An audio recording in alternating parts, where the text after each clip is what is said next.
शब्द जो निकसे, सो ज्ञानी क्यों समझाए, सो ज्ञानी क्यों समझाए, शब्द जो सीधे प्रेम के।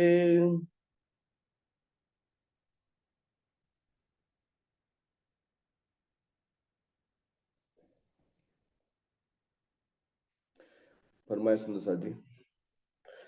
शब्द जो सीधे प्रेम के। आप सब शब्दों के उस्ताद, हे अक्षरादि दामदनी, पार ब्रह्म सच्चिदानंद स्वरूप उत्तम पुरुष, आखिर जो मैं इमाम मेहदी, मेरी आत्म और परात्म के दाम दुल्हा स्वामी प्राणनाथ जी। वाला श्री सुंदर साथ जी, पिछली बार हमने ये 18 नंबर की चौपाई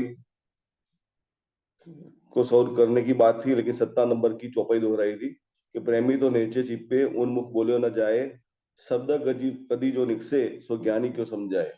कहने का मतलब ये है सुंदर साथ जी कि ये कुलम वाणी अक्षरादि धनी ने जो दुनिया के अंदर जाहिर करी है, ये वाणी, कुलम वाणी, कहने का मतलब ये सुंदर जी कि इश्क से लबालब है, भरी है।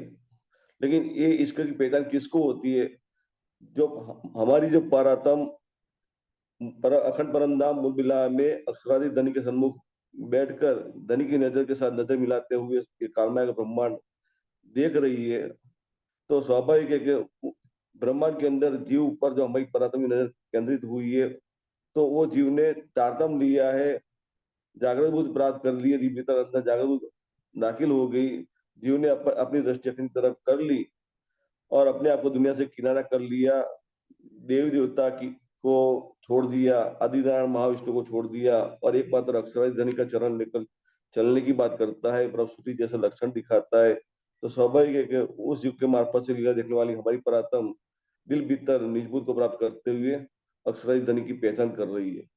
और सारा ये जो गुलमवाणी के जरिए जो इश्क की जो प्राप्ति करने की बात होती है, या फिर कि अपने इश्क के स्वरूप की पहचान करने की बात है, अक्षराधिधनी के इश्क का स्वरूप है उसकी पहचान करने की बात है, तो सुंदर जी, ये इश्क तब समझ में आता है कि ये सारा जो खेल खड़ा किया है धनी ने अपनी नजर में, तो इश्क वास्ते खड़ा किया हुआ है और इश्क की ही लीला करते हैं इसके साथ, हमारी परतन के साथ।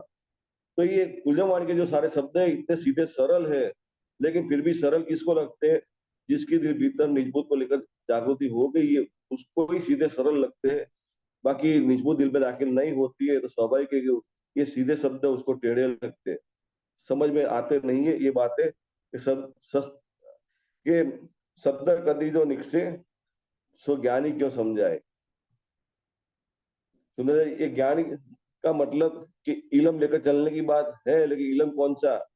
दुनिया के इलम की बात है, निजबूत के इलम की बात नहीं है, दुनिया के इलम की चतुराई को लेकर जो चलने की बात है उसकी बात है। या फिर कहे कि कोई सुंदर सा ऐसा होता है, तारतम ले लिया है और चौपाई का रट्टा लगा दिया है, थोड़ी बात इधर से सुनी थोड़ी बात उधर से सुनी और बस वो ग्रहण करते हुए अपनी स्वयं की बुद्धि से और चौपाई का अर्थ करता है या शुद्ध साथ के साथ शौर करता है उसकी बात कहे, तो हमने पिछली बार शौर किया था मेहर की बात को शौर किया था कि जो उपली मेहर को देखकर चलता है या फिर कहीं जागृत बुद्ध को लेकर चलता है, लेकिन दिल भीतर निजबुद्ध का कोई अनुभव नहीं है, तो स्वाभाविक है कि जाए अंदर मेरे कछुआ ने आखिर हो तक से दूर, धनी के चरणों से दूर होता है।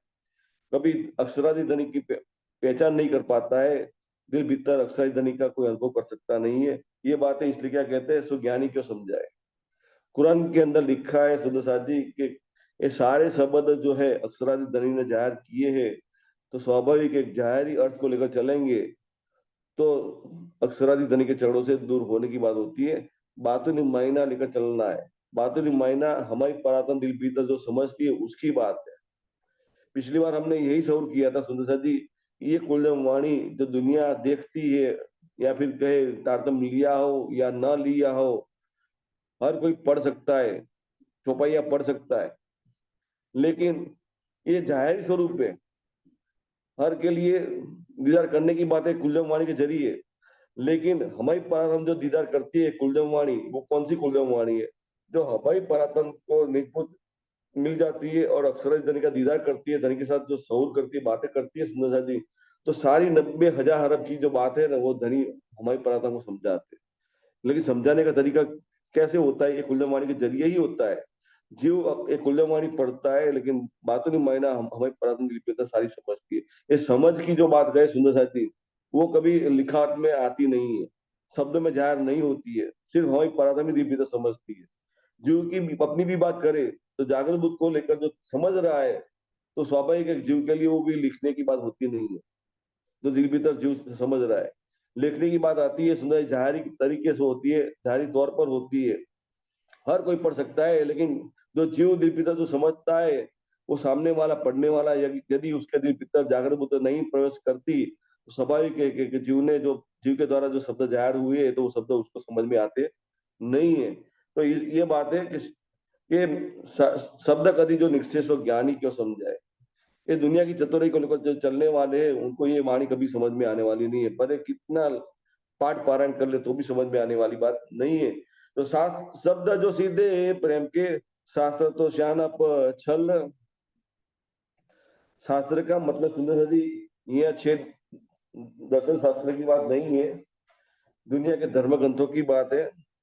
कि दुनिया के अंदर जितने भी शास्त्र देखने को मिलते, धर्म ग्रंथ देखने को मिलते, तो क्या इसके लिए क्या कह दिया कि शास्त्र तो श्यानप छल। श्यानप का मतलब चतुराई से, छल की बात है, मतलब छल का मतलब कि जैसे हम कोई बाजार में कोई चीज खरीदने जाते हैं, और तो स्वाभाविक है कि वो व्यापारी जो है, उसको मालूम है कि मैं जो चीज बेच रहा हूँ उसमें मिलावट मैंने की है, लेकिन जो खरीदने आता है उसको मालूम नहीं है। वो खरीदने वाला पूरा पैसा देता है शुद्ध चीज प्राप्त करने के लिए, लेकिन व्यापारी उसको मिलावट वाली चीज दे देता है, और ग्राहक को कुछ पता नहीं चलता है। लेकिन घर जाकर जब खाने के लिए जो खाता है, और जब जब जिम में टेस्ट होता है या फिर कोई उसकी तबीयत बिगड़ जाती है, तो समझ में आता है कि मैंने जो चीज खरीदी थी वो मिलावट वाली थी, इसलिए मेरी तबीयत बिगड़ गई। लेकिन ये बाद में पता चलता है, लेकिन जब खरीदने जाता है तो उसको समझ में आता नहीं है। इसी तरह का एक व्यापारी, इस धर्म का पूरा व्यापार लगा हुआ है, बाजार लगी हुई है। सारे लोग यही कहते हैं, आओ आओ हमारे पास आओ, हम आपको सत्य का ज्ञान आपको देते हैं, हम आपको परमात्मा को प्राप्त करने का रास्ता दिखाते हैं। लेकिन सुंदर से सोचिए, जो ये सारी बातें करने वाले हैं, उनको दिल भीतर परमात्मा का कोई अनुभव नहीं है। सारे बात को लेकर चलते हैं, सब सुपन बुद्ध को लेकर चलने की बातें। तो क्योंकि दिल भीतर जागृत बुद्ध प्रवेश किया नहीं है, तो दुनिया वाले क्या सुपन बुद्ध को लेकर चलेंगे? तो स्वाभाविक है कि छल के सिवा कुछ हाथ आने वाला नहीं है। कुल्यवाणी के अंदर, राज किताब के अंदर पहले ही प्रकरण में लिख दिया है कि माया ने सबको घेर के रखा हुआ है, कैद करके रखा हुआ है। आदिनारायण महाविष्णु से लेकर ब्रह्मा विष्णु महेश की बात करे, दुनिया के देवी देवता की बात करे, 14 लोग की संपूर्ण जीव सृष्टि की बात करे, सारी की सारी माया के अधीन है, छल को लेकर चलने वाली है, सुमन बुद्ध को लेकर चलने वाली है, किसी को समझ में आने वाली बात नहीं है। तो फिर इसलिए क्या कह दिया, या विद कोई न समझे, बात पड़ी है वल बल। बल का मतलब वल है, वल सुन रही ये वल है। जैसे हमारी परातम क्या समझती है कि दिल भीतर निजबूत को लेकर हम जागृत अवश्य हो गए, लेकिन फिर भी हमारे बीच में एक पर्दा बना हुआ है।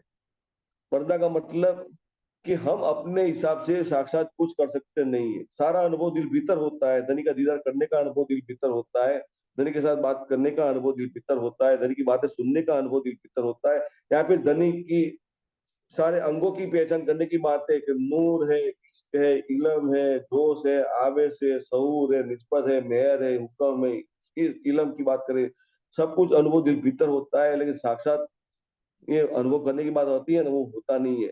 इसलिए क्या कह दिया कि एक वल पड़ा हुआ है बीच में, अंतराय है, पर्दा है। लेकिन ये समझ किसको आती है? हमारी परातन को ही समझ में आता है। तो इसी तरह ये दुनिया की बात करे, तो स्वाभाविक है उनके लिए बीच में भी एक वल पड़ा हुआ है, एक पर्दा बीच में पड़ा हुआ है, सुपन का पर्दा, जिसको कहते हैं हिजाब जुल्मत। उन्होंने ये बार बार ये तीन पर्दे की बात अवश्य आती है। तीन बुद्धि की बात करे, सुपन बुद्ध, जागृत बुद्ध और निज बुद्ध, जब बुद्धि को लेकर चलने की बात आती है, सुंदर से सोचिए, इसमें पर्दा ही बना रहता है, क्योंकि ये परमात्मा की प्राप्त करने के लिए हमारी अपनी स्वयं की बुद्धि दौड़ाने की बात आती ही नहीं। दिल भीतर जागृति अवश्य हो जाती है, सुपन बुद्ध से ऊपर उठकर जब जागृत बुद्ध को प्राप्त करते हैं तो स्वाभाविक है कि सुपन बुद्ध का पर्दा हट जाता है, या फिर कहीं हिजाब जुल्मत हट जाती है। जुल्मत का मतलब माया से। लेकिन जागृत बुद्ध का अनुभव होता है तो स्वाभाविक अनुभव किसका होता है? सिर्फ अक्षर ब्रह्म का ही अनुभव होता है। अक्षर ब्रह्म जागृत बुद्ध को लेकर तो अपने अखंड परम धाम के अंदर अक्षरादि ध्वनि का दीदार करते हैं, अखंड परम धाम के अंदर जब घूमते हैं, लेकिन दीदार करने की बात आती है तो अक्षरादि ध्वनि का दीदार करने की बात आती है, उनके द्वारा ब्रह्मांड बनने की लीला अवश्य होती है, लेकिन उन्होंने अपने आप को ब्रह्मांड बनने से अलग रखा हुआ है, चिंतन करते हैं। चिंतन करने की बात है, सुंदर साहिब तो हमने पिछली बार यही शोर किया था कि शास्त्रों में लिखा है त्रिपाद अमृत करके लिखा हुआ है। अक्षर ब्रह्म के अंतस्करण की बात शास्त्रों में इसी तरह इशारे में लिखी है, त्रिपाद अमृत। या फिर कहे तो सुंदर अक्षर ब्रह्म का अंतस्करण की चार चतुष्पाद की बात है। अव्याकृत सबलिक केवल और सत्स्वरूप की बात है, उसमें अव्याकृत को छोड़ दे और बाकी के तीन पाद की बात करे, तीन चरण की बात करे, तो सबलिक केवल और सत्स्वरूप की बात आती है। सबलिक का मतलब अपने चित्त वृत्ति से, चेतनता से है। केवल की अनुभूति मतलब बुद्धि से है, अक्षर की स्वयं की बुद्धि जागृत बुद्धि से है। और सत्स्वरूप का मतलब कि अपना अस्तित्व खड़ा रखने की बात है। तो स्वाभाविक है कि अक्षर ब्रह्म अक्षरादि ध्वनि का चिंतन इन तीन चरण से लेकर करते हैं, ये तीनों के द्वारा अक्षरादि ध्वनि का चिंतन करते हैं। तो स्वाभाविक है हमारा जीव जब जागृत बुद्धि को लेकर चलता है तो अक्षर ब्रह्म की वही स्थिति को महसूस करता है। लेकिन सारा अनुभव अंतस्करण के अंदर ही होता है, या फिर कहीं अक्षर ब्रह्म का अंतस्करण का ही अनुभव है, या फिर कहीं हमारी जीव की जागृति अखंड युग्माया तक ही सीमित रहती है, उससे परे वो कभी जा सकता नहीं है। या फिर क्या अक्षर ब्रह्म अक्षर धाम के अंदर जो जागृत अवस्था में जो महसूस करते हैं, साक्षात उठने की बात करें, अक्षर ब्रह्म की बात करें, क्योंकि अक्षर ब्रह्म अभी फरामोशी में है, वो अनुभव जीव कभी कर सकता नहीं है। या फिर कहे कि जीव कभी परमधाम में दाखिल हो सकता नहीं है जागृत होने के बाद भी। और जीव के मार्फत से लीला देखने वाली हमारी परम यही अनुभव करती है। दिल भीतर जागृति अवश्य हो गई है, क्योंकि जागृत बुद्ध दाखिल होने से हमारी परात्म की नजर जीव बुद्ध से जागृत बुद्ध से ऊपर उड़ जाती है, अखंड परमधाम में दाखिल हो जाती है। या फिर कहीं हमारी परात्म की नजर जो धनी की नजर के साथ जुड़ी है, धनी की नजर में कालमाया का ब्रह्मांड दिख रहा है, जीव के ऊपर केंद्रित हुई है, तो स्वाभाविक वो नजर उठकर अपने अंतस्करण में स्थापित हो जाती है। लेकिन देखने का नजरिया तो भाई बना हुआ है, अंतस्करण में जागृत हो जाती है। तो कहे कि स्वाभाविक अपने आप को कहाँ खड़ा महसूस करते हैं, मैं तो मूल मिला में बैठी हूँ, धनी के नजर के साथ नजर मिलाते हुए सारा खेल देख रही हूँ। ये सारी पहचान होती है, दिल भीतर होती है। लेकिन साक्षात उठने की बात करें या फिर क्या अपने अंतस्करण से साक्षात जागृत अवस्था प्राप्त करने की बात करें, वो बात कभी होती नहीं है, क्योंकि अंतस्करण के अंदर परामोशी का खेल कई अनुभव बना रहता है। लेकिन देखने का नजरिया बन गया है, जागृति है, खेल की तरफ देखती है, लेकिन जागृत होकर देख रही है हमारी परात्म। तो स्वाभाविक है हमारी परात्म भी साक्षात जागृति महसूस नहीं करती है, और अक्सर हम की बात करें तो वो भी साक्षात जागृति महसूस नहीं करता है। लेकिन सुंदर सादी इसलिए क्या कहते हैं कि शब्द जो सीधे प्रेम के शास्त्र तो सियाना छल, या फिर कोई न समझे बात पड़ी है वल, ये ऐसा वल पड़ा हुआ है सुंदर सादी। ये सुपर बुद्ध को लेकर चलते तो स्वाभाविक है कि पर्दे की हकीकत भी समझ में नहीं आती है। या फिर जैसे जिस तरह हमें परातन की बात करें तो ये खेल के उतरने से पहले हमें अपने इश्क के स्वरूप की पहचान नहीं थी, इश्क में घना डूबे हुए थे, फिर भी हमें इश्क की पहचान नहीं। इसी तरह माया के जीव की बात करें, माया से पैदा हुआ है, माया में घुल गलने वाला है, स्वाभाविक है कि माया की पहचान नहीं है, मोह की पहचान नहीं है, किसको जीव को पहचान नहीं है। तो लेकिन जीव ये सारी पहचान कैसे करता है? जागृत बुद्ध के द्वारा ही पहचान करता है, स्वयं की उपस्थिति महसूस करता है, स्वयं की जागृति महसूस करता है, मैं तो एक जीव हूँ, ये सब समझ में आता है। जब जागृत बुद्ध दिल में दाखिल होती है, स्वाभाविक जीव अपनी पहचान करता है, मैं तो जीव हूँ, आदि महाविष्णु का अंश हूँ। फिर भी अपनी जागृति कहाँ महसूस करता है? जो अक्षर ब्रह्म की जागृति है वही जागृति महसूस करता है, या फिर कहीं ब्राह्मी अवस्था को प्राप्त करता है, अपने आप को दुनिया से किनारा कर लेता है, अखंड की तरफ दृष्टि बनाते हुए सारे संसार को देखने की बात करता है। शुद्ध सही सोचिए, ये जीव टल उसी आत्म की बात होती, मतलब कि जीव ने ब्रह्मसुटी जैसा लक्षण दिखाना शुरू कर लिया जागृत को प्राप्त करने के बाद। या फिर कहे कि ब्रह्मसुटी अपने आप को ब्रह्म सृष्टि ही मानता है, क्योंकि कुलदेव वाणी का ही सारा अनुभव है, सुंदर सा सोचिए। लेकिन ये अनुभव अब कहाँ से आता है? जीव के मार्फत से, लीला देखने वाली हमारी परातन के मार्फत से ही उस जीव को ये अनुभव आता है, क्योंकि जीव के अपनी तरफ से कोई रहनी होती नहीं है। हमारी अपनी परातन की भी बात करें तो हमारी परातन तो अपने हिसाब से कोई फेल कर सकती नहीं है, लेकिन सारा फेल कराने वाले कौन होते हैं? सारा चाल चल के दिखाने वाले कौन होते हैं? कराने वाले कौन होते हैं? साक्षात धाम के धनी होते हैं, क्योंकि अक्षरादि धनी हमारी परातन के दिल में विराजमान होकर ही सारी लीला करते हैं, सारा फेल कराते हैं। अक्षरादि धनी ही फेल कराने वाले सुंदर जी, ये बात हमारी समझ में आती है। लेकिन जब निजबुल दिल में दाखिल नहीं होती है, जीव के दिल में जागृत बुद्धि दाखिल नहीं होती है, तो स्वाभाविक है कि ये बल जो पड़ा हुआ दिख रहा है, वो बल कभी समझ में आता नहीं है। लेकिन अब जीव को ये बल पड़ा हुआ है समझ में आता है, और हमारी परात्म को भी ये बल पड़ा हुआ समझ में आता है। तो ये जो साधु शास्त्र पुकारी सो तो सुनता है संसार। ये जो साधु शास्त्र पुकारी मतलब शास्त्रों के मतलब धर्म ग्रंथों के द्वारा जो साधु संत अपनी जो बात रखते हैं दुनिया के अंदर, तो स्वाभाविक है कि क्या सबको ये उनकी बात समझ में आती है। समझ में क्यों आती है? क्योंकि बोलने वाला भी सुपन बुद्ध को लेकर बोलता है, और सुनने वाला भी सुपन बुद्ध को लेकर सुनता है, इसलिए सबको समझ में आती है। लेकिन जागृत बुद्ध को लेकर जो बोलने वाला होता है और सुनने वाला सुपन बुद्ध को लेकर सुनता है, तो स्वाभाविक है सुनने वाले को वो बात समझ में नहीं आती है जो जागृत बुद्ध को लेकर जो बोलता है। इसी तरह निज बुद्ध को लेकर जो बोलता है और सुनने वाला सिर्फ जागृत बुद्ध को लेकर सुनता है, तो भी उसको समझ में नहीं आती है, और सुपन बुद्ध को लेकर सुनता है तो उसको तो कभी भी समझ में आती नहीं है। तो कहने का मतलब कि बोलने वाला जिस कक्षा पर खड़ा होकर जो बोलता है, या या फिर जिस ऊंचाई पर खड़ा होकर बोलता है, उस ऊंचाई पर हमें भी खड़ा होना पड़ता है। इसलिए क्या कहते हैं, ये जो साधु शास्त्र पुकारी सो तो सुनता है संसार, पर गुज किनु न पाइया सोई शब्द है पार। ये जो आखड़िया लिखने की बात है, सुंदर ये सारे धर्म ग्रंथों के अंदर परमात्मा को जाहिर करने के लिए अक्षरादि धनी ने अपने हुक्म से या फिर कई अक्षरों के द्वारा इशारों में सारी बातें लिखवा दी थी दुनिया के अंदर, धर्म ग्रंथों के अंदर। तो ये आखड़िया जो गुत्थियां जो है सुबोध बुद्ध के द्वारा कभी सुलझने वाली नहीं है। इसलिए सुंदर क्या कहते हैं, ये तो साधु शास्त्र पुकारी सो तो सुनता है संसार। स्वाभाविक है कि गुत्थिया का अर्थघटन कैसे करेगा? सुबह बुद्ध को लेकर ही करेगा, अपने हिसाब से करेगा। सारे अर्थ कहाँ घटाएगा? दुनिया के अंदर भीतर ही घटाएगा। जो पार की बात है वो कभी उसको वो, क्योंकि पार की बुद्धि नहीं है, तो स्वाभाविक जागृत बुद्धि दिल में दाखिल नहीं हो जीव के दिल भीतर, तो स्वाभाविक है कि वो बुद्धियां कैसे उस खुद को समझ में नहीं आई, तो दुनिया को कैसे समझ में आएगी? सुनने वाले को कैसे समझ में आएगी? इसने क्या कह दिया, पर गुज कीनो ना पाइया सोई समझ है पार। लेकिन ये गुत्थियां समझ में कब आती है? जागृत बुद्ध को लेकर जो हमारे जीव को प्राप्त हुई। सुंदर से सोचिए, हमारा जीव अपने आप को भाग्यशाली मान रहा है, अपने आप को ये कुलदेव वाणी के जरिए सारी पहचान कर रहा है, शास्त्रों की सारी बातें। सुंदर से सोचिए, इसमें सारे धर्म ग्रंथ पढ़ने जाने की जरूरत नहीं है, कि कुलदेव वाणी के अंदर सारे धर्म ग्रंथों का सार कुलदेव वाणी के अंदर लिख दिया है। ऐसी बात नहीं है कि नहीं लिखा हुआ है, लेकिन ये जागृत बुद्ध की करामात ही ऐसी। सुंदर सोचिए, कोई दुनिया के सन्मुख हमें बात करेंगे, कोई धर्म ग्रंथों की बात करेंगे, या फिर कोई दुनिया के धर्म ग्रंथों को लेकर हमें कोई प्रश्न पूछेगा, स्वाभाविक जीव उसको तुरंत ही जवाब दे देगा। कौन सी बुद्धि से? जागृत बुद्धि से, क्योंकि सारे आंकड़ियां उसको खुली हुई महसूस होती है। स्वाभाविक है, इसलिए क्या समझ में आता है कि सोई शब्द है पार।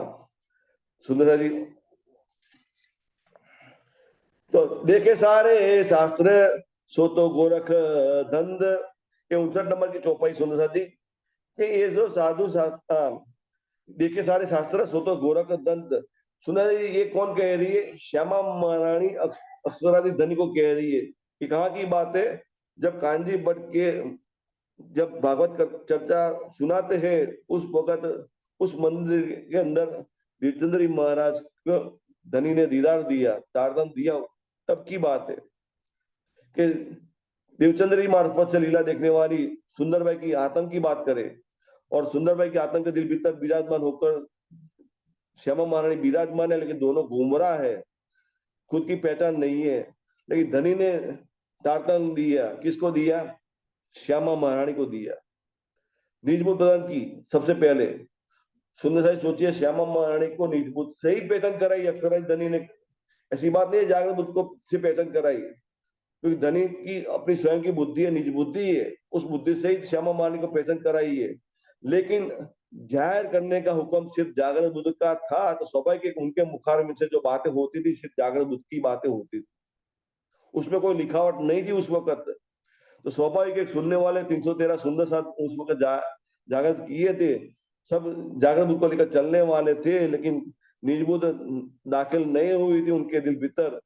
स्वाभाविक है कि सबकी नजर अखंड परंदाम में दौड़ती नहीं थी। अखंड परंदाम की सारी बातें करते थे, लेकिन सारा का सारा अनुभव कैसा था? जो अक्षर ब्रह्म का अनुभव था वही अनुभव था।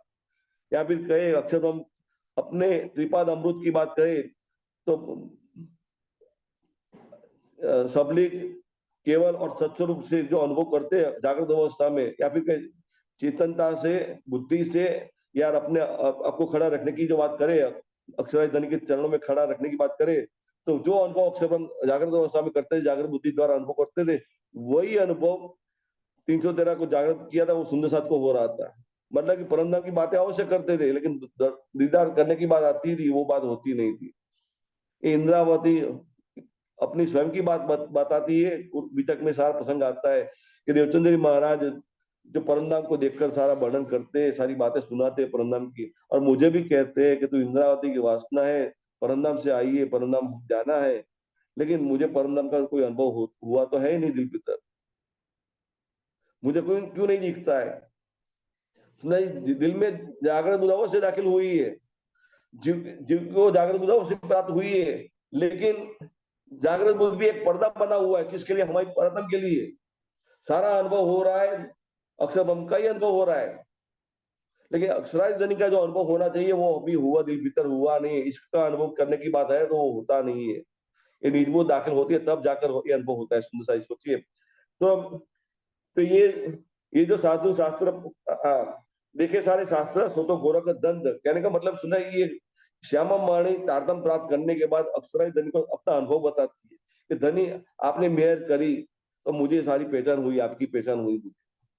लेकिन अब दुनिया की तरफ देखती हूँ तो दुनिया के अंदर सारे धर्म ग्रंथों की बात करें तो स्वाभाविक एक जागरण बुद्ध के बिना ये पहचान किसी को होने वाली नहीं है, और निजबुद्ध के बगैर ही आपकी पहचान होती है, निजबुद्ध के कारण ही आपकी पहचान होती है, लेकिन निजबुद्ध के बिना ये सखियों को भी कभी पहचान होने वाली नहीं है। सुंदर सोचिए, ये 313 को उन्होंने जागृत किया सुंदर साथ को, लेकिन निजबुद्ध जाहिर करने का अधिकार नहीं था। तो स्वाभाविक है कि अक्षराजी धनी को बार बार विनती करती है, उन्होंने बातें लिखी, हे धनी मुझे हुक्म प्रदान कर दीजिए, क्योंकि 313 को मैं देखती हूँ मुझे दिल भीतर दुख होता है, क्योंकि अखंड परमधाम की बातें तो सब कुछ करते हैं, लेकिन अनुभव किसका होता है? सिर्फ व्रज रास लीला का ही अनुभव होता है, कि जो अक्षर ब्रह्म ने मांगा था और कह दिया था कि ये लीला जो मैंने देखी थी व्रज रास लीला, वो उसको अखंड कर दीजिए। स्वाभाविक अक्षर ब्रह्म दिल भीतर हुआ व्रज रास लीला का अनुभव करते हैं, वही अनुभव 313 सुंदर साथ करते थे। तो स्वाभाविक है कि महाराज ने 69 पातियां लिखी, क्योंकि उनको कभी अक्षराई धनी नजर में नहीं आते थे, क्योंकि उनके मार्फत से लीला करने वाले थे। क्योंकि जब दीदार दिया, सारी पहचान कराई, तो अक्षराजी धनी देवचंद जी महाराज को कहते या फिर श्यामा माणी को कहते कि तुझे कुछ पूछना हो तो पूछ ले, बाद में तुझे कभी दीदार होगा नहीं। तो क्या कहते हैं, धनी आप कहाँ जाते हो, कहाँ जा रहे हो? तो मैं अंदर तुम्हारे आकार के आए के बैठे हम, मतलब कि तुम्हारे अंदर तुम्हारे दिल भीतर ही मैं विराजमान होने वाला हूँ। तो स्वाभाविक श्यामा माणी क्या कहती है, तो मुझे कुछ पूछना नहीं है। स्वाभाविक सुंदर जी सारी चर्चा वाणी होती है, तो चर्चा वाणी करने वाले कौन है? अक्षराज धनी होते, लेकिन तन किसका होता है? देवचंद महाराज के जीव का तन है, 5 तत्वों का बना हुआ है, लेकिन जीव के मार्फत लीला देखने वाली कौन है? सुंदरबाई की आत्म है। और अगर सुंदरबाई आत्म के दिल भीतर की बात करे तो स्वाभाविक श्यामा माणी विराजमान है, साथ में अक्षराज धनी भी विराजमान है। लेकिन सुंदरबाई की अपनी बात करे, श्यामा माणी की बात नहीं है, सुंदरबाई की बात है। सुंदरबाई को तो सिर्फ जागरण बुद्धि का ही अनुभव है, इसलिए वाणी में चौपाई है, सुंदरबाई ये देखे दिल के दीदो माई, व्रज रास जागनी पर व्रज सुंदर भाई ये देखा दिल के दीदो माई रस रस जागनी पर जाग रस रस और धाम की पर जागने की सुध नहीं। सुंदर जी चौपाई आगे पीछे हो सकती है, लेकिन कहने का मतलब ये सुंदर जी रस रस का अनुभव हो रहा है, परंतु की बातें अवश्य करते हैं, लेकिन नजर दौड़ाने की बात आती है तो वो बात होती नहीं है। यह 12,000 पराक्रम की बात है, सुंदर भाई भी 12,000 में से एक है। श्यामा महारानी और राजश्यामा जी युगल स्वरूप की बात करें, सिंहासन पर विराजमान है तो अपनी पराक्रम के मार्ग से लीला करते हैं। ये हमें समझ में आना चाहिए। तो सुंदर जी, तो ये सारी बातें श्यामा महारानी अपना अनुभव बता रही है कि मैं दुनिया की तरफ देखती हूँ, सारे गोरख धंध दिखते हैं। ये गोरख धंध का मतलब कि सुनो, ये एक कहावत है। गोरख धंधा की मतलब कि एक गोरखनाथ हो गए, नाथ संप्रदाय उनसे चालू हुआ। मच्छिंद्र नाथ और गुरु गोरखनाथ दोनों गुरु गुरु शिष्य की बात है कि उनके द्वारा नाथ संप्रदाय की शुरुआत हुई। लेकिन एक गोरखनाथ की जो बात करें, उन्होंने उन्होंने अपने तपोबल के द्वारा इतनी साधनाएं की, साधना को लेकर तंत्र मंत्र इतने खोज की उन्होंने, तो स्वाभाविक एक दुनिया उसमें उलझ गई कि कौन सा तंत्र सिद्ध करे। क्योंकि यह तंत्र मंत्र की बात करें तो स्वाभाविक तंत्र को साधना पड़ता है, मंत्र को साधना पड़ता है। तो अब कौन सा तंत्र लेकर चले, कौन सा मंत्र लेकर चले, दुनिया को समझ में आई नहीं। और स्वाभाविक है, और उस वक्त की बात करें तो ब्राह्मणों की बात करें तो स्वाभाविक है कि ब्राह्मण जो भक्ति भाव को लेकर चलने की बात आती है, तो स्वाभाविक है कि भक्ति भाव को लेकर चलने वाले बातें उसमें ज्ञान की चतुराई की बात होती नहीं है। और तंत्र मंत्र की बात करें तो उसमें बुद्धि को चलाने की बात आती है, ज्ञान को प्रयोग करने की बात आती है। तो स्वाभाविक है कि ये भक्ति भाव को लेकर चलने वाले उनको तंत्र मंत्र की बात कभी समझ में आई नहीं। तो उन्होंने एक जो जो साधु संत लोग जो उस वक्त के थे, उन्होंने एक गोरखनाथ के तंत्र मंत्र की सिद्धियां प्राप्त करने वाले जो थे उनसे दूर रखने के लिए क्या कहते थे, ये तो गोरख धंधा है। मतलब कि ये धंधा बना लिया है, ऐसा कहते थे। और दुनिया की भी बात करें, स्वाभाविक है कि उसके बाद ये चलन में चलता चलता ऐसा आ गया सुंदर। लेकिन फिर बाद में क्या हुआ कि गोरखनाथ की बात छूट गई, लेकिन उनके नाम से कहावत चलने लगी। या फिर कहीं झूठ को लेकर चलने की बात आती है, छितरने की बात आती है, किसी को गुमराह करने की बात आती है, लेकिन व्यापार बना दिया है तो उसको क्या कह दिया, गोरख धंधा। तो इसीलिए ये धर्म ग्रंथों को लेकर चलने की बात आती है तो सारे धर्म ग्रंथ को तरफ देखती हूँ मैं, तो मुझे क्या समझ में आता है, सारा गोरख धंधा है। ये कहने का मतलब है कि, तो सुंदर जी,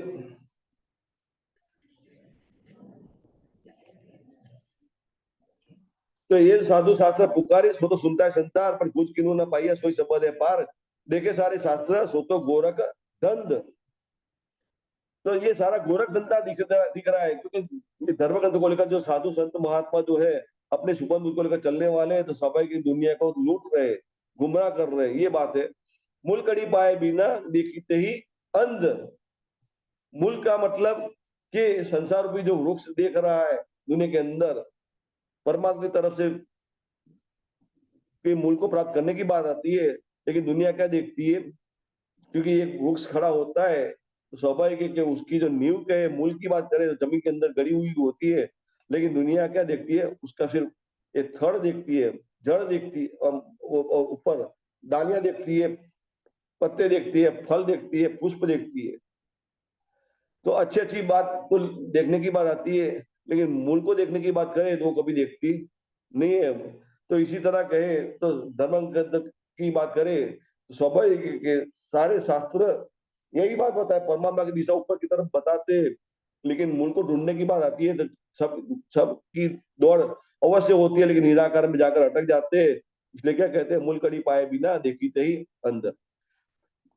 दिखने सारी धर्म ग्रंथों की लेकर बातें अवश्य करते हैं, ज्ञानी लगते हैं, लेकिन हमारी परातम समझ रही है तो सारे अंध है।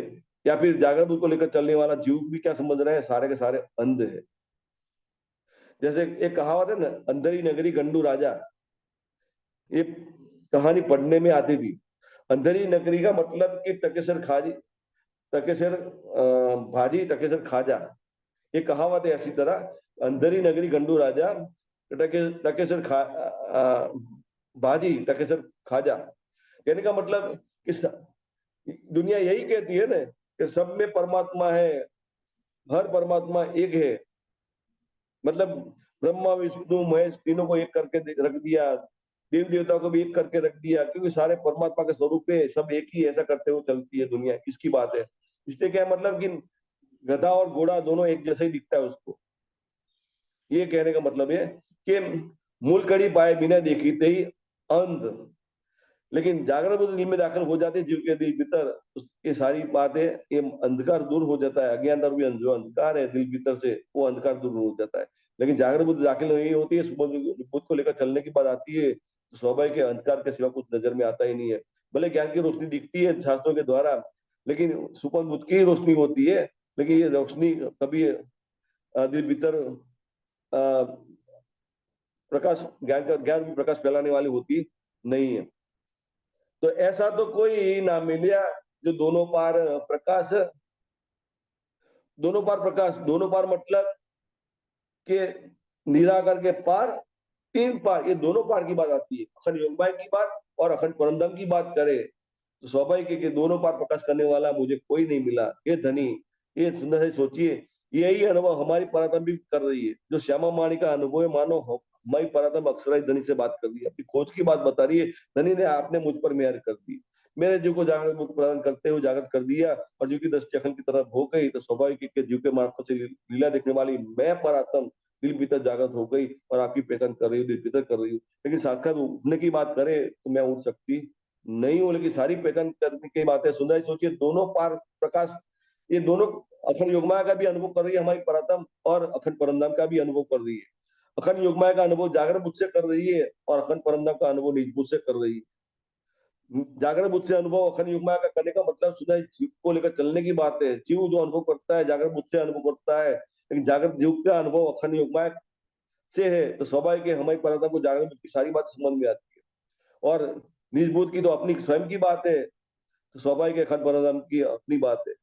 लेकिन दुनिया के अंदर जो जाहिर होने की बात आती है, जीव की अपनी तरफ से कुछ भी नहीं है, लेकिन सारा अनुभव परात्म की तरफ से आता है। लेकिन परात्म भी अपने हिसाब से कुछ लीला कर सकती नहीं है, तो सारा अनुभव कराने वाले कौन है? साक्षात के धनी है। सारा अनुभव को जाहिर करने कौन कर रहा है? अक्षय धनी जाहिर कर रहे हैं। लेकिन हमें परात्म की नजर जिस जीव पर केंद्रित हुई है, तो स्वाभाविक एक सारा अनुभव का प्रतिबिंब परात्म का जीव पर केंद्रित होता है। स्वाभाविक जीव को ये प्रतिबिंब जैस का अनुभव होता है। तो जीव के दिल भीतर मानो एक बुद्ध जितना अनुभव होता है, लेकिन उस बुद्ध एक सागर जैसा अनुभव होता है उसको, नित्यानंद की मस्ती जैसा अनुभव होता है। लेकिन जीवन का अंतस्करण में अनुभव होता है, लेकिन जीव ने पांच तत्वों का शरीर धारण किया हुआ है, उसकी गुण इंद्रिया है, तो ये अनुभव अंतस्करण के द्वारा गुण इंद्रिय में फैलता है। गुण इंद्रियों के मार्फत से शरीर के अंगों के द्वारा दुनिया के अंदर सारा एक ज्ञान जाहिर होता है। सारी सोचिए, लेकिन ये अनुभव होता नहीं है, तो सारा अंधकार जैसा ही दिखता है, क्योंकि देखी तो अंध जैसी बात होती है। लेकिन यहाँ हमें हमें प्रथम क्या कहती है? श्यामा माणी का जो अनुभव है वही हमारा अनुभव हो जाता है। इंद्रावती ने दिल भीतर यही अनुभव किया था, क्योंकि कुल्जवाणी है क्या? इंद्रावती परातन का दिल है, लेकिन जबान किसकी है? श्यामा जी की जबान है। मतलब श्यामा माणी हमारी परातन को बता रही है, क्योंकि श्यामा माणी को हुक्म दिया हुआ है कि बुला लिया और बोला रोए जो मेरी आशिक। तो श्यामा माणी बोल रही है, लेकिन माध्यम कौन बने? इंद्रावती परातम, मतलब कुलजवाणी बन रही है। लेकिन श्यामा जी महारानी की जबान इस्तेमाल हो रही है, लेकिन जबान में शब्द रखने वाले कौन है? साक्षात राम के धनी है। ये बात हमें समझ में आती है, क्योंकि श्यामा महारानी भी अपने हिसाब से कुछ नहीं कर सकती, इंद्रावती परातम भी अपने हिसाब से कुछ नहीं कर सकती, और हमारी परातम भी यही अनुभव कर रही है कि मैं भी अपने हिसाब से कुछ नहीं कर सकती। लेकिन सब कुछ कराने वाले कौन है? साक्षात राम के धनी है। तो समझ में आता है कि ऐसा कोई ना मिल गया जो दोनों पार प्रकाश, मतलब अखंड योगमाया की बात बताने वाला नहीं है दुनिया के अंदर, अखंड परमधाम की बात बताने वाला कोई नहीं है। स्वाभाविक है सबको, हर कोई सुबह खोल कर चलने वाले है, तो स्वाभाविक धनी आपकी पहचान कोई कैसे कर सकता है? मगन पिया के प्रेम में भी सियानप ज्ञान उजास, सियानप ज्ञान उजास, मतलब कि दोनों तरफ से उजास हो जाता है हमारे पराक्रम के। ये 59 नंबर की चौपाई है कि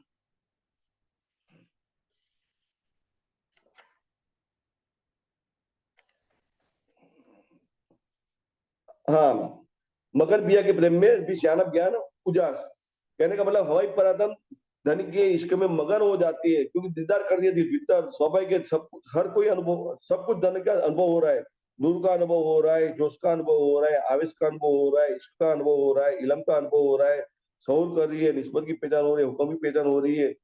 इलम तो सुंदर सारी सोचिए, सारी पहचान होती है, सारा अनुभव दिल भीतर का है, तो स्वाभाविक है कि क्या कहते हैं, मगन पिया के प्रेम में।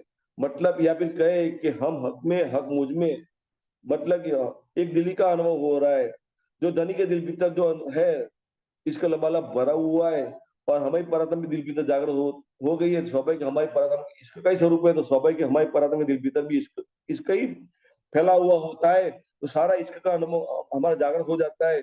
इश्क इश्क से मिलता है, तो स्वाभाविक इश्क के सिवा कुछ व्यवहार होता ही नहीं है, तो हम मगन हो जाते हैं, या फिर निजानंद की मस्ती में मगन हो जाते हैं, जो भी यही अनुभव करता है। सुंदर से सोचिए, तो बीस यानाब ज्ञान उजास, मतलब कि दुनिया की चतुराई छुड़ जाती है। सुंदर से सोचिए, ये फिर भी ये दुनिया के अंदर ये इलम जाहिर करने की बात होती है, इसमें चतुराई होती है, लेकिन ये चतुराई इंद्रावती क्या कहती है कि सुंदर साथ जी, ये चतुराई अवश्य है, क्योंकि ये गुलजम वाणी जाहिर करने की बात आती है, दुनिया के अंदर ज्ञान जाहिर करने की बात आती है, तो ये चतुराई अवश्य है, लेकिन मेरी चतुराई नहीं है।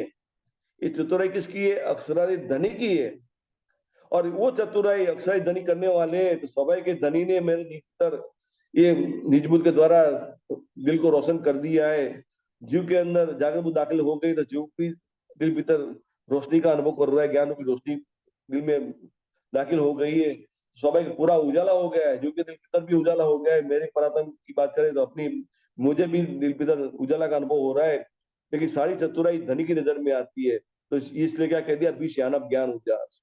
ये दुनिया की चतुराई की बात नहीं है। सुनो साथी, जो कोई ऐसा मिले सो देवे सब शुद्ध, जो कोई ऐसा मिले सो देवे सब शुद्ध, लेकिन कौन सी शुद्ध?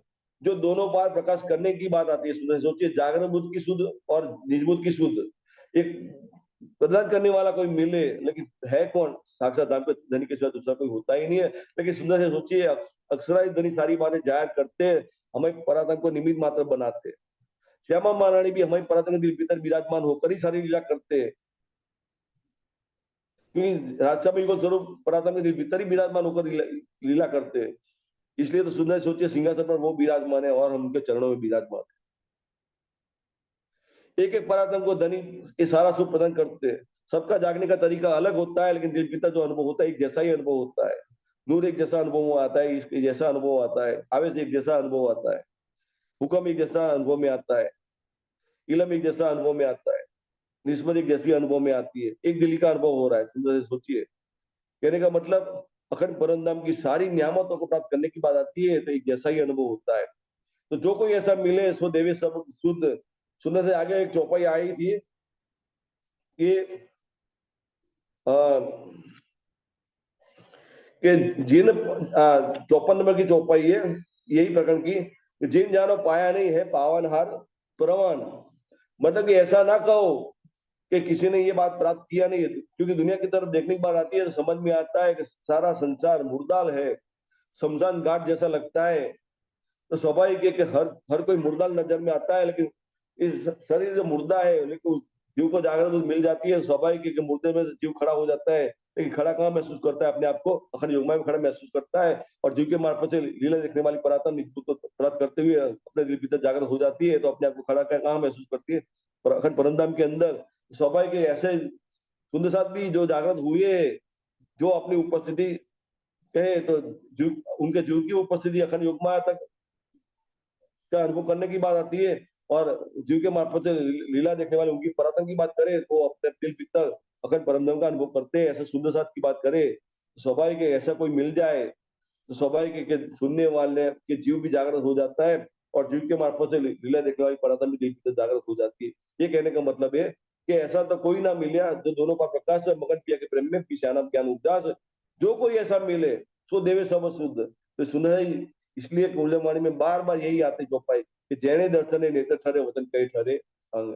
ऐसा सुंदर साथ कोई मिल जाता है जो दोनों पार प्रकाश जिसके दिल भीतर हुआ है, क्योंकि जीव के दिल भीतर जागृत ने प्रवेश कर दिया है, तो स्वाभाविक है कि अक्षर धनी का ज्ञान रूपी रोशनी जागृत बुद्ध की महसूस कर रहा है, अपने आप को अखंड में खड़ा महसूस करता है, अखंड युग्मा में खड़ा महसूस करता है, और जीव के मार्फत से लीला दिखने वाली उनकी परात्म की बात करे तो निज बुद्ध दाखिल हो गई है, तो स्वाभाविक है अपने आप को अक्षय धनी का अनुभव कर रही है, अखंड परम का नूर का अनुभव कर रही है, तो सुंदर निजबुद्ध का प्रकाश फैल गया है दिल भीतर। तो स्वाभाविक है ऐसे सुंदर सत्य की बातें सुनते हैं, स्वाभाविक है सुनने वाले हमारा जीव भी जागृत हो जाता है जागृत बुद्ध के द्वारा, और हमारे जीव के मार्फत से लीला देखने वाले हमारी परतम भी निजबुद्ध को लेकर जागृत हो जाती है। लेकिन निजबुद्ध प्रदान करने वाले कौन होते हैं? साक्षात धाम के धनी है। लेकिन निजबुद्ध कब देते हैं, ये मूल बात समझने जैसी है, क्योंकि जब जीव जागृत बुद्ध को लेकर जीव की दृष्टि अखंड की तरफ हो जाती है, अपने आप को दुनिया से किनारा कर लेता है, आदिनारायण महाविष्णु से कायमी निष्फल तोड़ देता है, ब्रह्मा विष्णु महेश का साथ छोड़ देता है, देवी देवता का साथ छोड़ देता है, को छोड़कर एकमात्र दिल भीतर जागृत का अनुभव कर रहा है, स्वाभाविक तब जाकर हमारी पराधन की निजबुद्ध की बात होती है, जो धनी प्रदान करने वाले होते हैं, और हमारी पराधन निजबुद्ध को लेकर अंदर से जागृत होने का अनुभव करती है। तो मायने कुछ बताए कि कहे वतन की विद, तो ऐसा सुनने साथ जो है उसके द्वारा हमें पहचान होती है, ये पहचान कराने वाला कौन है, जो धनी की बातें करने वाला है। सुंदर से सोचिए, ये पहचान कैसी होती है? पहचान करने की बात होती है, क्योंकि पहचानने में भी तीन बुद्धि काम करती है, सुपन बुद्धि काम करती है, जागृत बुद्धि भी काम करती है, और निज बुद्धि भी काम करती है। अब हम पहचान कौन सी बुद्धि से करते हैं, ये बात महत्व की है। यदि हम सुबह बुद्ध को लेकर पहचान करते हैं तो स्वाभाविक है कि हम उनको वजूद को ही देखेंगे। यदि उनके पहचान हम जागृत बुद्ध को लेकर करते, स्वाभाविक है कि हमें परम धाम का बात करने की बात करें, परम धाम की बात करने की बात करें, परम धाम का अनुभव करने की बात करते, स्वाभाविक है हमारा जीव की पहचान कहाँ तक होती है?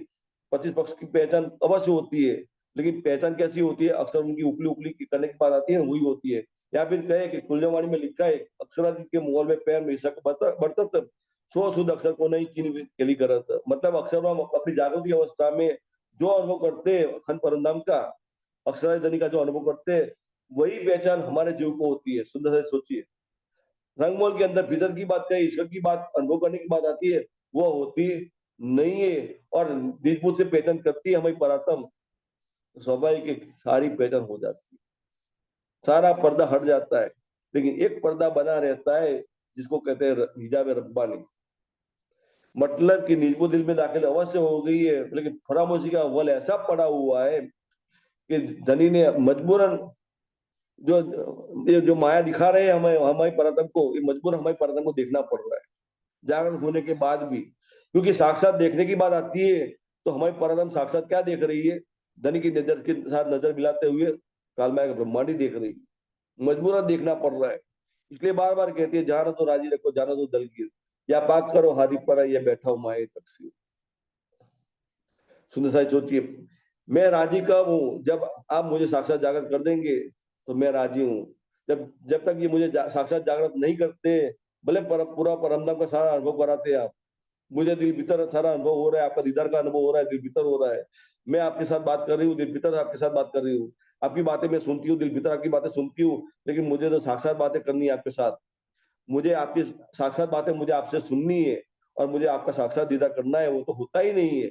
स्वाभाविक है कि वो होता नहीं है तो मुझे दुख होता है, मैं राजी नहीं हूं, दिलगीर हूं। जानो तो राजी रखो, जानो तो दिलगीर, ये आपके हाथ में है धनी। आप राजी करते हैं मतलब मुझे साक्षात राजी जागृत कर देते हो, और सारा परामर्श का खेल जो आपने अपनी अपनी नजर में खड़ा किया हुआ है वो हट जाता है, मैं राजी हूं। लेकिन ये खेल अभी तक खड़ा रखा है, दिल भीतर जागृत होने के बाद, निजबूत प्राप्त करने के बाद भी जो आपने अपनी नजर में कालमाय का ब्रह्मांड खड़ा रखा है, स्वाभाविक है कि मैं दिलगीर हूँ, मैं अपने हिसाब से कुछ नहीं कर सकती हूँ, फरामोश हूं अभी भी। ये फरामोशी का अनुभव होता है, सुंदर से सोचिए। लेकिन जागृति अवश्य हो गई, लेकिन देखने का नजरिया परंधाम की तरफ से हो जाता है, परातम की अपने स्वयं से हो जाता है। मैं देख रही हूँ, कहाँ देख रही हूँ? मूल मिला में बैठे बैठे सारा खेल देख रही हूँ, ये अनुभव हो जाता है। पहले देखने का नजरिया दुनिया की तरफ से था और ऊपर देखने की बात आती थी, लेकिन अब देखने का नजरिया बदल गया है, परातम की तरफ से, मतलब ऊपर से नीचे देखने की बात आती है, सारा नजारा स्पष्ट हो जाता है। सुंदर साहब सोचिए, एक बहुत बड़ा पहाड़ खड़ा हुआ है और तलहटी में हम खड़े हैं और ऊपर देखते हैं, पहाड़ की टोच पर देखने की बात आती है तो टोच नजर में आती नहीं है। ऊंचाई अवश्य समझ में आती है, लेकिन ऊपर ऊंचाई पर क्या क्या है समझ में आती नहीं है बात। लेकिन वही पहाड़ की चोटी पर खड़े होकर अब दुनिया को देखने का नजारा देखना होता है, और नीचे तलहटी में देखते हैं तो सबाई के तलहटी का सारा नजारा देखने का नजर में आता है। ऊपर पहाड़ पर चढ़े हुए हैं, ऊंचाई पर पहुंच गए हैं तो सबाई के ऊंचाई पर खड़े होकर ऊंचाई पे का भी अनुभव हो रहा है, और नीचे की तलहटी में देखते हैं तो तलहटी का सारा अनुभव हो रहा है। कहने का मतलब ये सुंदरता जी, जब निजबुद्ध दिल में दाखिल हो जाती है तो सारा अनुभव होता है। सुबह बुद्ध का अनुभव भी समझ में आता है, जागरण बुद्ध का अनुभव भी समझ में आता है, और निजबुद्ध का अनुभव तो समझ में आता ही है। या फिर कहे कि कौन कहाँ खड़ा होकर बात करता है, सारी बात समझ में आती है। सुंदर से सोचिए, कोई सुंदर साथ बात करता है, दोनों बार प्रकाश करने की बात आती है, क्योंकि उसके बाद स्वाभाविक है कि वो सुंदर साथ जो बात करने वाला है जागरण बुद्ध से बात करता है, जीव के मार्फत से जागरण बुद्ध से बात करता है, लेकिन निजबुद्ध का अनुभव है उसको दिल भीतर, परतन जागृत है उसकी। स्वाभाविक है वैसे सुंदर साथ की बात सुनते हैं, लेकिन हम सुबह बुद्ध से बात सुनेंगे तो स्वाभाविक है हम उसका वजूद ही देखेंगे। और जागरण जागरण बुद्ध से सुनेंगे तो स्वाभाविक है कि अखंड योगमाया का अनुभव होगा, परम धाम का कोई अनुभव होगा नहीं। लेकिन निजबुद्ध से सुनेंगे स्वाभाविक है कि वो सुंदर साथ जो अपनी उपस्थिति अखंड परम धाम में महसूस करता है, धन के चरण में खड़ा होने की महसूस करता है, इसका अनुभव कर रहा है, स्वाभाविक हम भी वही अनुभव करते हैं। मतलब कि हमारी परतम अपने आप को मूल मिला में खड़ा महसूस करती है, धन के नजरों चरणों में खड़ा महसूस करती है, सारा अनुभव करती है दिल भीतर। तो ये क्या कहते हैं कि जो कोई ऐसा मिले जो देवे सो देवे सब सुध, माए ने कुछ बताया कि कहे वतन की विद विद विद प्रकार से, मतलब कि सारी बातें दुनिया की भी पहचान कराते हैं, अखंड युगमाया की भी पहचान कराता है, और परमधाम की पहचान कराता है। ये बात है शब्द सारे वैराट के बोलत अगम अगम, वही बात दुनिया की तरफ देखने की बात आती है। सुंदर से सोचिए तो स्वाभाविक के वैराट का सारा अनुभव नजर समझ में आ जाता है। क्या कहता है, अगम अगम, बोला तो अगम अगम, मतलब कि हमारी बुद्धि नहीं है उसको समझने के लिए, किसको, परमात्मा को समझने के लिए। ये वेद की बात है, वेद के, क्योंकि वेद वेद है क्या, आदि नारायण के श्वास है। श्वास का मतलब सुनने से सोचिए, आदि नारायण माँ विष्णु जिस तरह अक्षरों की बात करें तो त्रिपाद अमृत से अक्षराई ध्वनि का जो अनुभव करते हैं दुनिया के दुनिया उनके दिल भीतर दुनिया बनने मिटने की लीला अवश्य होती है, लेकिन उसमें कोई सीधी दखलगिरी होती नहीं है। अपने आप को अलग किया हुआ है, चिंतन में मस्त है, अक्षराई ध्वनि के चिंतन में मस्त है। इसी तरह आदि नारायण महाविष्णु की बात करें तो स्वाभाविक है उसके द्वारा 14 लोक का निर्माण हुआ है दिल। तो लेकिन आदिनारायण आपकी स्वयं की बात करें, उसने दुनिया से अपने आप को अलग किया हुआ है, मतलब समाधि अवस्था में बैठा हुआ है और खोज कर रहा है कि मुझे बनाने वाला कौन है। उसको ऐसा अनुभव है मुझे बनाने वाला कोई है, लेकिन कौन है वो आज भी जवाब ढूंढने के लिए कोशिश कर रहा है, लेकिन वो उसको पहचान नहीं है, क्योंकि उसके अभी जागृत मिली नहीं, जागृत मिली नहीं है तो पहचान कैसे होगी, सोचिए। तो ये वैराट की बात करें तो एक तो स्वाभाविक है समाधि अवस्था में श्वास का अनुभव जो कर रहा है या फिर क्या उसके अंदर जो जागृति बनी है दिल भीतर, जो पहचान है उसको दिल भीतर के मुझे बनाने वाला कोई है, वही सारा अनुभव वेदों के द्वारा दुनिया के अंदर जाहिर होने की बात है। तो इसलिए क्या लिखा है वेद में क्या लिखा हुआ है, अगम अगम निगम करके बात लिखी हुई है। या फिर क्या न इति न इति, मतलब कि परमात्मा यहाँ नहीं है, स्पष्ट लिखा हुआ है न इति न इति, कि यहाँ इसके सिवा कुछ नहीं है। परमात्मा के सिवा समझने की बात आती है, स्वाभाविक है कुछ समझ में आता नहीं है, इसलिए क्या कह दिया अगम अगम निगम निगम, मतलब हमारी बुद्धि काम करती नहीं है। बुद्धि चाहिए तो जागृत बुद्धि चाहिए, जागृत बुद्धि तो किसी को है मिली नहीं, सब सुपर बुद्धि को लेकर चलने वाले, तो स्वाभाविक है कि तो क्या कहते हैं, शब्द सारे वैराट के बोलत आगम अगम, कोई न कहे रसूल बिना जो खुद पे आए आए हम। सुनो साई, रसूल की बात मतलब कुरान को जाहिर करने की बात आती है, लेकिन कुरान है क्या, सुबह बुद्ध का कलश है। बार बार कहने का मतलब ये सुनो साई, दुनिया के अंदर जितने भी धर्म ग्रंथ है सारे धर्म ग्रंथ सुपन बुद्ध से लिखे हुए, कुरान भी सुपन बुद्ध से लिखा हुआ है, अवश्य लिखा हुआ है, लेकिन सुपन बुद्ध कुरान को सुपन बुद्ध का कलश करके लिखा हुआ है। सुपन बुद्ध का कलश करने का मतलब कि धर्म ग्रंथों के द्वारा दुनिया के जीवों ने जो जो इष्ट बनाए हैं, या फिर कहे कि परमात्मा की एक मूर्ति अपने दिल भीतर बनाई हुई है, तो स्वाभाविक है कि दिल को एक मंदिर बनाया हुआ है, लेकिन मूर्ति कैसे स्थापित की है, शुभ मुझ से निराकार की मूर्ति स्थापित की है। मतलब कि जो जो इष्ट बनाए सारे निराकार से पैदा होने वाले हैं, जिसका कोई अस्तित्व नहीं है। स्वाभाविक एक जागृत बुद्ध के द्वारा हमें समझ में आता है कि उनके दिल भीतर मूर्ति स्थापित हुई नहीं है, या फिर के परमात्मा स्वरूप जाहिर हुआ नहीं है। तो स्वाभाविक है, तो स्वाभाविक है, जो मंदिर बना हुआ है उसका कोई कलश बना ही नहीं है। सुंदर सा सोचिए कि दुनिया देखती है, दूर से मंदिर को देखती है तो कलश देखती है, लेकिन मंदिर के अंदर जो मूर्ति जो स्थापित हुई है, दूर से मूर्ति किसी को नजर में आती नहीं है। तो इसलिए क्या कहते हैं कि कुरान को क्या कह दिया, सुबंध का कलश। तो स्वाभाविक अक्षरादि धनी ने सबसे पहले कुरान को अवतरित कर दिया, लेकिन एक दूसरे धर्म ग्रंथों की तुलना के साथ कुरान की तुलना करें तो स्वाभाविक दूसरे धर्म ग्रंथों की लिखावट की जो बात करें, जो धर्म ग्रंथ दिखाई देते हैं दुनिया के अंदर, तो स्वाभाविक एक अक्षरबम के द्वारा इशारे में संत ऋषि मुनियों के द्वारा लिखवा दिया। इसमें अक्षरबम की सीधी दाखिलगिरी किसी कोई है नहीं है, लेकिन ऐसे हुक्म के द्वारा लिखवा दिया। लेकिन लिखने वाले कौन है, साधु संत महात्मा लोग ही है, जो सुमन बुद्ध को लेकर चलने वाले दुनिया के जीव है। लेकिन कुरान की अपनी स्वयं की बात करें तो अक्षरादि धनी ने स्वयं जाहिर किया हुआ है, लेकिन बुद्धि कौन सी बनी रही, सुपन बुद्ध की बनी रही, इसलिए उसको क्या कह दिया, सुपन बुद्ध का कलश। लेकिन धारण करने वाले कौन है, साक्षात नाम के धनी है, इसलिए उसको क्या कह दिया, बीच का चंद्र करके कह दिया। मतलब कि कुरान जाहिर नहीं हुआ था, उसके पहले अमावस्या की रात्रि थी। सारे धर्म ग्रंथ टिम टिम करने वाले तारे हैं जो उजास फैलाने की बात करते हैं, लेकिन उजास दुनिया के अंदर प्रकाश फैलता नहीं है, उजाला होता नहीं है। तो स्वाभाविक एक धनी ने एक कुरान को जाहिर करते हुए सारी थोड़ी रोशनी बढ़ाई। सुंदर सा जी, फिर बाद में पूनम का चंद्र करने की बात आती है, तो स्वाभाविक दीक्षांत महाराज की लीला की बात आती है, तो स्वाभाविक बुद्ध के कलश के ऊपर जागर बुद्ध का कलश रखने की बात आती है। और इसलिए कुरान के अंदर लिख दिया है कि इशारुल्लाह दो जामे पेरसी। तो स्वाभाविक एक पहले जाम में से जागर बुद्ध का ज्ञान जाहिर हुआ और दूसरे जाम में से निज बुद्ध का ज्ञान जाहिर हुआ। लेकिन सुंदर ये कुलजम वाणी की सारी लिखावट निज बुद्ध से ही लिखी गई है, निज बुद्ध से ही अवतरित हुई है। लेकिन उसमें पहला काम क्या हुआ, जो दीक्षांत महाराज के लीला दरमियान जो जागर बुद्ध की जो बातें जाहिर हुई थी उसको कोई लिखावट नहीं थी, तो सभा के सारा ज्ञान जागर बुद्ध का ज्ञान शब्दों के मार्फत से कुलजम वाणी में लिखा गया। और बाद में सारा जागर बुद्ध की तमाम हकीकत लिखी गई, उस बाद में निज बुद्ध का ज्ञान जाहिर हुआ। सुधा ये तब जाकर हमें पराधन को खुराक मिलना शुरू हो गया। तो लेकिन ये निज बुद्ध का ज्ञान क्या है, सूर्य की रोशनी समान है। तो स्वाभाविक है सुंदर साथी, तो इसी जैसे बीच का चंद्रमा पूनम का चंद्र, लेकिन पूनम का चंद्र होते हुए भी अंधकार रूपी रात्रि बनी रही, उजाला तो हुआ ही नहीं। लेकिन उजाला कब हुआ, जब सूरज निकलता है तब उजाला होता है। तो स्वाभाविक सूरज निकलता है तो चंद्र की पूनम का चंद्र चाहे कितना भी खिला हुआ हो, उसकी रोशनी कभी नजर में आती नहीं है। और टिम टिम करने वाले तारे भी दिखते नहीं है, उसकी रोशनी भी दिखाई देती नहीं। तो लेकिन सारी की रोशनी कहाँ चली गई, वो सूर्य के रोशनी के साथ मिल जाती है, समा जाती है। उसी तरह कहे सोचिए कि सुबन बुद्ध का कलश करके कुरान को अवतरित किया, तो स्वाभाविक है कि सारे धर्म ग्रंथों को रद्द कर दिया कुरान ने।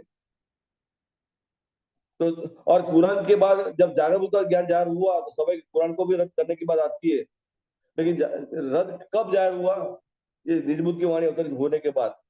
मतलब कुरान भी रद्द कर दिया, एकमात्र कौन सी वाणी जाहिर हो गई, कुलजम वाणी जाहिर हो गई। स्वाभाविक कुलजम वाणी को लेकर चलने की बात आती है। सारे धर्म ग्रंथों का खुलासा ये कुलजम वाणी से होता है, सारे धर्म ग्रंथ पढ़ने की जाने की जरूरत नहीं है। यही बात हमारी वाणी में इसी तरह लिखी है कि ए बानी मैं मारेगी, ये खिलवत प्रकरण 5 नंबर की चौपाई है।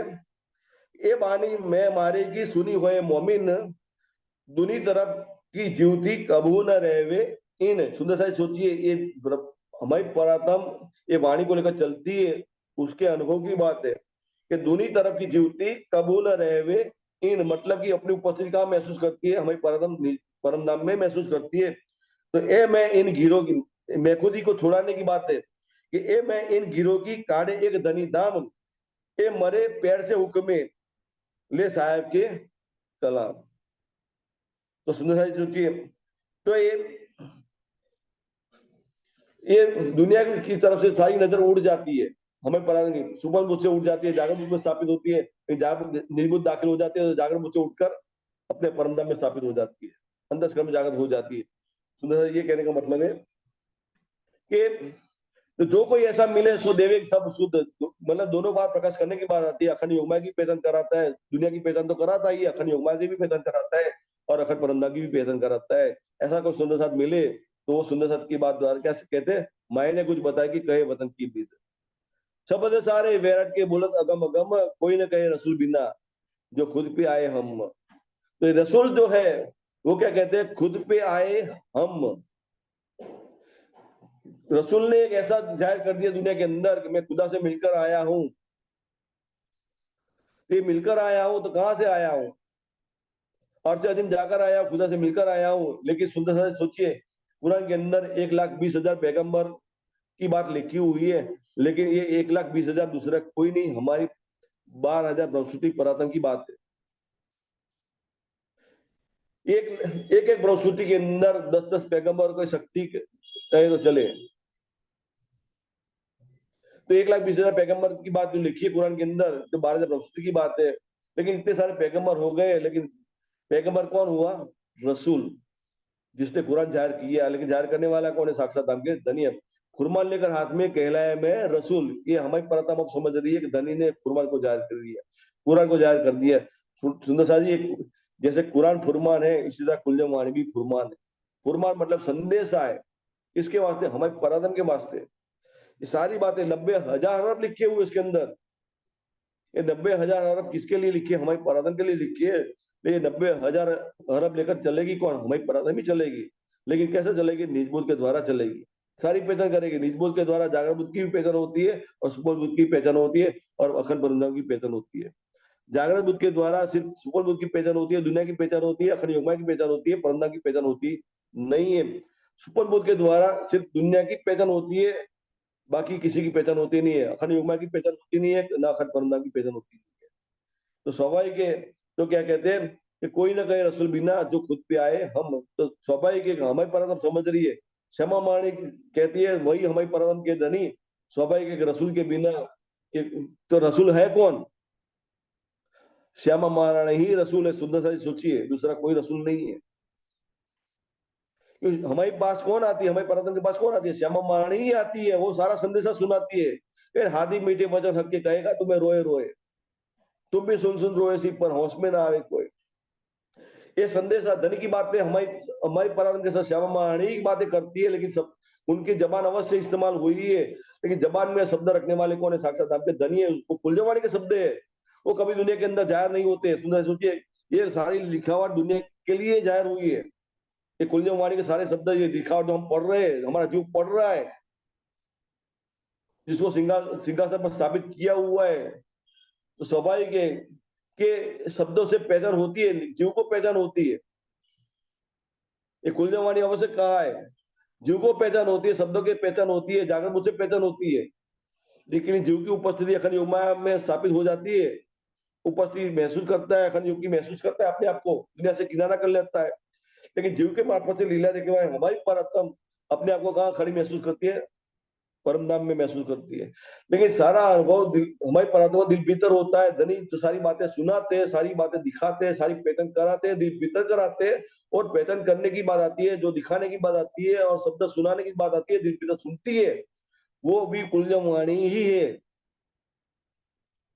वो कुलजम वाणी, ये कुलजम वाणी में फर्क है, क्योंकि ये कुलजम वाणी हर कोई पढ़ेगा, जिसको लिखाई ये शब्द पढ़ना आता है, 12 अक्षरी जो कहते हैं।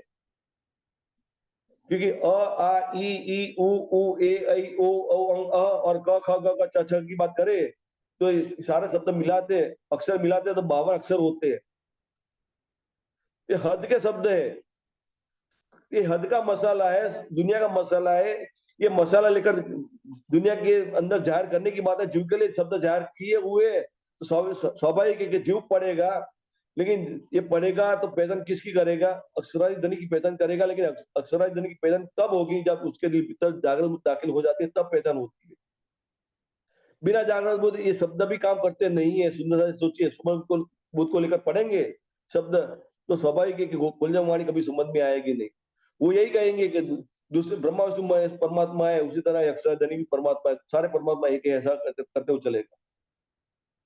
बातें करेगा अक्षराधित की, लेकिन चाल चलकर दिखाने की बात आती है, सुंदर सा सोचिए तो उसकी चाल चलकर दुनिया की तरफ से होती है, दुनिया के भाव को लेकर चलने की बात आती है, सुख दुख को लेकर चलने की बात आती है, तो स्वाभाविक है रीत रसम दुनिया वाली जैसी होगी, द्वैत की बुद्धि को लेकर चलेगा, तो स्वाभाविक है द्वैत की पहचान करेगा।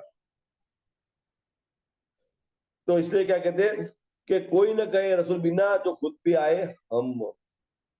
ये रसूल की बात समझ में आती है किसको? हमें परातम को समझ में आती है। लेकिन रसूल है कौन? श्याम माणी है, क्योंकि श्याम माणी के अंदर वो बसरी सूरत भी मिली हुई है। बसरी मल की दोनों सूरत और हकी सूरत की बात करें तो इनमें एक सूरत की बात करें, स्वाभाविक है कि तीनों मिलकर मिल गए इमाम। तो स्वाभाविक है कि हमारी परातम को सारी पहचान कराने वाले कौन? इमाम मेहदी है। स्वाभाविक है वो रसूल बनकर आते हैं, मतलब कि वही धनी पहचान कराने वाले हैं, दूसरा कोई नहीं है। रसूल भी धनी है और दूसरा कोई नहीं है। क्षमा वाणी भी रसूल है, दूसरा कोई नहीं है। और सुंदर साहिब, जो सुंदर साथ निमित्त मात्र बनता है दुनिया के अंदर, कहे ना ऐसा तो कोई ना मिले जो दोनों पार प्रकाश। लेकिन कोई सुंदर सा ऐसा मिल जाता है जो दोनों का पार प्रकाश हो गया है, दिल उसके दिल भीतर जाकर उसका ऐसा अनुभव हो रहा है, और जीव के मार्फत से देखने वाले उनकी परातन के दिल भीतर निजबूत का ऐसा अनुभव हो रहा है।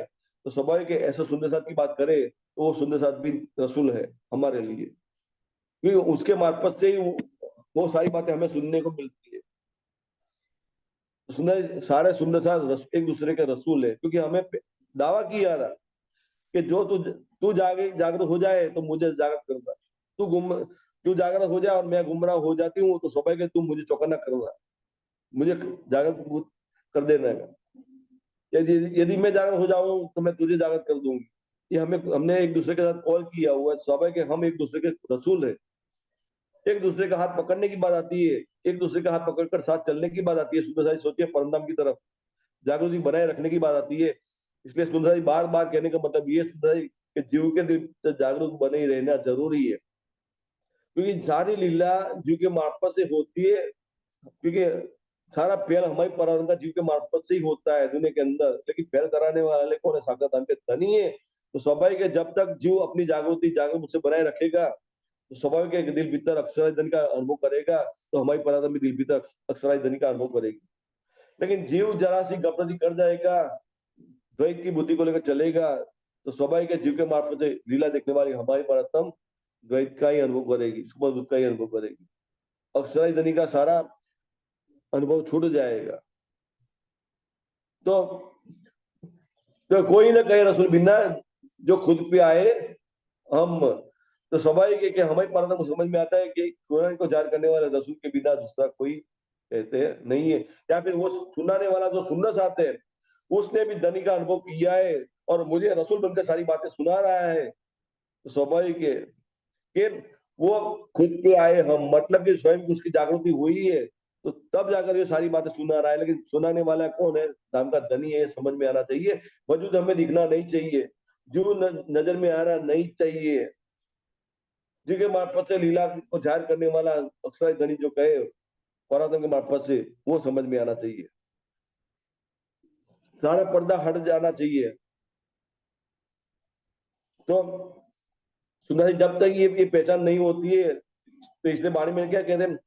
हजू आपन नथी और क्या तो विचारी मन का मतलब अंतस्करण से। अब तो स्वाभाविक है सुनाने वाला जो कोई होता है रसूल बनकर सारी बातें सुनाता है, शुद्ध साथ भी रसूल है। तो जो सुनाता है तो उसके अंतस्करण के अंदर कौन सी बुद्धि से बात करता है, कौन सी जागृति को लेकर बातें बताता है? दुनिया की जागृति है, दुनिया की सुख को लेकर बातें बताता है, स्वाभाविक है हमें दुनिया का ही अनुभव होगा। जागरण बुद्ध की बातें लेकर बताता है या फिर क्या अपने आप को अखंड योगमा में खड़ा रखकर बातें बताता है, दिल पुत्र अखंड योगमा का को लेकर बातें बताता है, लेकिन परंदा की बातें बताता है तो हमें अखंड योगमा का अनुभव होगा, परंदा की बातें अवश्य हम करेंगे। लेकिन वो सुनाने वाला सुंदर साथ उसके दिल भीतर निजबूत जागृत हो गई है। अक्षराय धनी के द्वारा जो बातें जहाँ होती है, फैल करने की बात आती है, अक्षर धनी फैल कराने वाला होती है, तो हमारी परतन को समझ में आता है कि हमारी परतन के दिल भीतर भी निजबूत दाखिल हो जाती है। तो सारी बात समझ में आती है। सुनाने वाला सामने परातम बैठी है, वो सारी बातें बता रही है अवश्य, लेकिन वो निमित्त मात्र बनी हुई है, लेकिन उसके मार्फत लीला करने वाले कौन? साक्षात धाम के धनी होते हैं।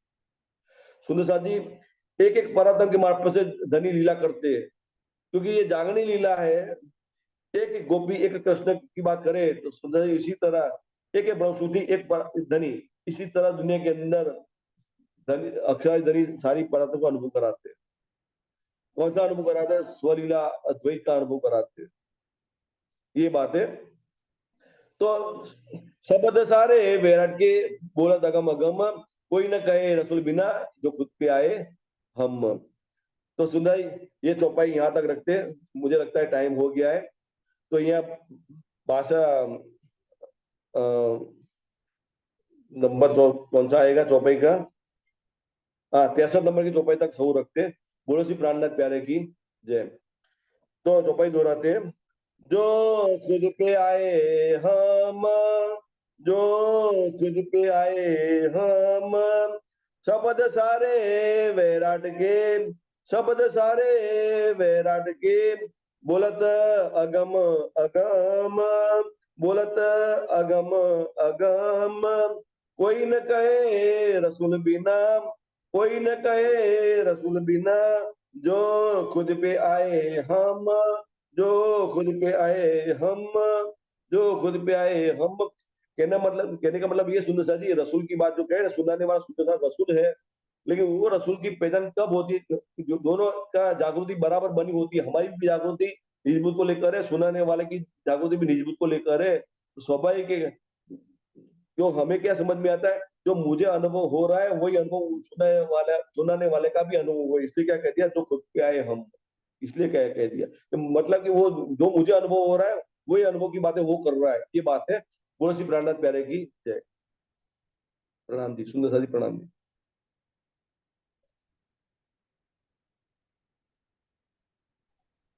प्रणाम जी। प्रणाम जी, प्रणाम प्रणाम जी, जी। सुंदर सा जी।